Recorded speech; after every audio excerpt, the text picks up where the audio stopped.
Hi everyone, this is DeagleBeagle, and today I'm going to be reviewing Gyarados. Gyarados has seen a lot of usage lately, and I pretty much knew it was good. Right after I had some battles with it in Anaheim, I want to say I faced two Gyaradoses. I actually faced more, but they didn't pick Gyarados when they had it. I'm referring now to the International Challenge for the most part. Maybe they did have Gyarados other times, but they only picked it versus me. I want to say maybe one or two battles. Okay, but it was really good versus my team because I didn't really prepare versus Gyarados, and a lot of people really didn't prepare versus Gyarados. And the thing is a lot of people use Gyarados with Marowak, but not anymore. So it doesn't even really need Marowak because if you have Dragon Dance, you can pretty much just outspeed Coco, and Gastron usage is very low, so makes Gyarados a very viable Pokemon. And if they do have Gastron, you could just decide not to pick Gyarados.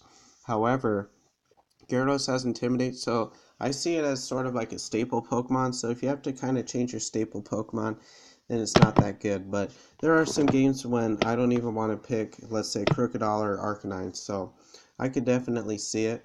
One flaw with it, though, is that it really only has water moves on it, because if you use an ice move on it, it's not going to be as good overall as Sub or Taunt, in my opinion. Ice Fang, they can easily switch out to something that walls that, and I mean, it does enough damage with like Waterfall and Hydro Vortex.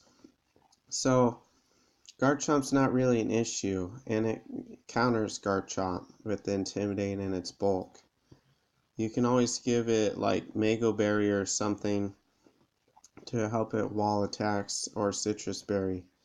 Okay, so Waterfall, Protect, Dragon Dance seems to be the staple three moves, and then the fourth move should be either Taunt or Substitute, one of the two. They have their pros and cons. Taunt, I'm trying to stay away from Taunt because it's totally a waste of a move for the most part if they attack while you taunt, but Sub is different. Sub is really good for setting up on Celesteela, for example, where its Heavy Slam can't even break your Substitute. You get a free sub, and you can use that later versus things like Tapu Koko. Instead of being forced to protect, now you can actually attack behind a sub. Let's say if they have Koko Celesteela, and then you just Hydro Vortex the Koko, and you don't even really need Dragon Dance up sometimes. And then you wall the Celesteela, or maybe the Celesteela goes after your sub, which it already, let's say, attacked the turn before, and it could break it, but you outspeed it. So I could see either Sub or Taunt. Sub's not as good, of course, when you have lower HP. There's other problems with it. So I can't really say one is for sure better than the other. It's situational. Now let's get into the EVs. All these Gyaradoses pretty much have the same EVs.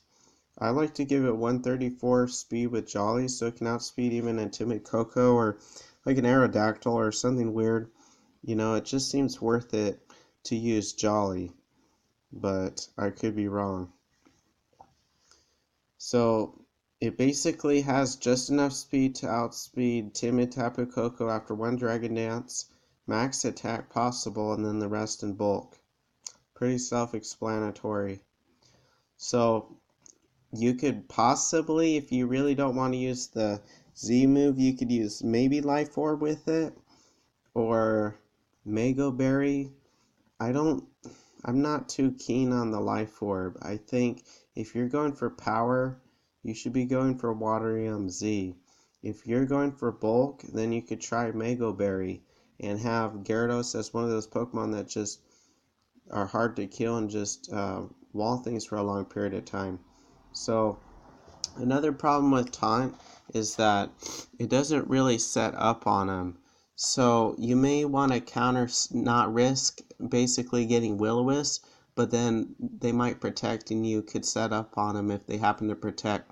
So I know it has Dragon Dance. You can use that to set up when they do protect sometimes, but for the most part, or I shouldn't say for the most part, for some parts, you may want to use Taunt instead.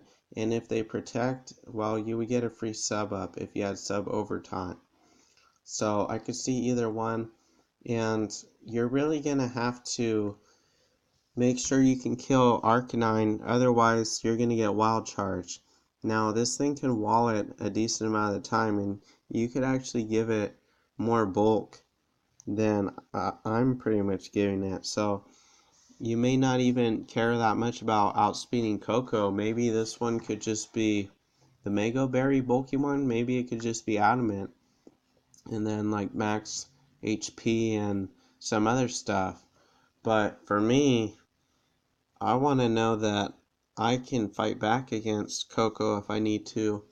And if I think if I did use Mega Berry, I'd use Sub also, because Sub would bring my HP down and would activate that Mega Berry, plus I wouldn't have as much power, so I couldn't really threaten Coco as much. And then between Protect and Sub, hopefully Sub will stay up when Coco switches in.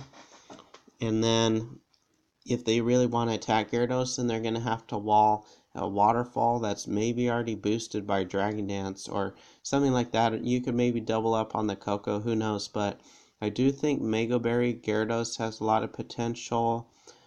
Just the way I play, though, I prefer offense, more offense.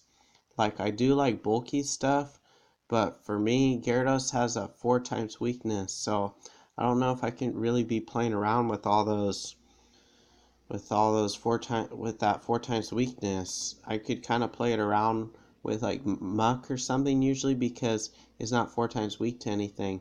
But with Gyarados, I mean, there is Wild Charge and Coco and stuff, so you gotta really know how to use this thing.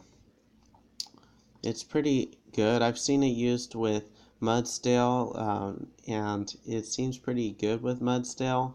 And then also with double the Coco Raichu combo, because whatever beats that, Gyarados and Mudsdale tends to beat whatever beats double Electric Lead.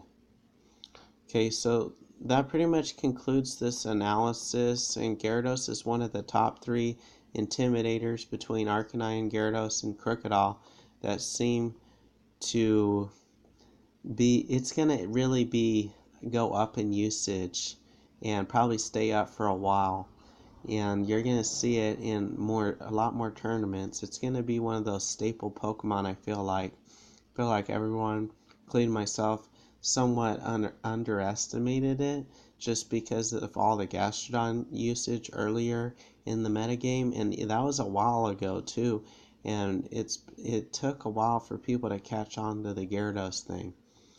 So I don't know which Pokemon I'm going to be reviewing next. How about you leave a comment and tell me which Pokemon you want me to do an analysis about.